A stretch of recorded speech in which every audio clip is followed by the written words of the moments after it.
Hello అండి, నమస్తే. Welcome to Shashi recipes. కోడిగుడ్ల మిరిం ఎలా పెట్టుకోవాలో ఇప్పుడు చూద్దాం. గుడ్లు మునిగేంత వరకు వాటర్ వేసుకొని ఉల్లిపాయ పొట్టు కొద్దిగా ఉప్పు వేసుకొని 12 నిమిషాల పాటు బాగా ఉడికించుకోండి. ఒక 5 నిమిషాల పాటు పక్కన పెట్టేస్తే గుడ్లు పూర్తిగా చల్లారిపోతాయి. గుడ్డుకి 2 అంచుల అలా తట్టి తర్వాత అరిచేత్తో ఇలా నలుపుకుంటే ఈజీగా కోడిగుడ్డు పొట్టు ఊడిపోతుంది. అన్ని గుడ్లను ఇలా వలుచుకున్న తర్వాత గుడ్డుకి అటువైపు ఇటువైపు ఘాట్లు పెట్టుకోండి. ఇలా మిరియం పెట్టిన కోడిగుడ్లు పప్పుచారులో నంచుకొని తినేదానికి చాలా బాగుంటాయి. ఇప్పుడు స్టవ్ ఆన్ చేసి ఒక పెనం తీసుకోండి. అందులో 1 టేబుల్ స్పూన్ ఆయిల్, పసుపు, మిరియాల పొడి, కారం, ఉప్పు వేసి బాగా కలుపుకోండి.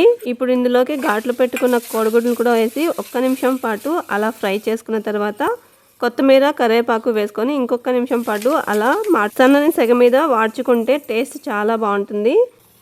Thank you for watching.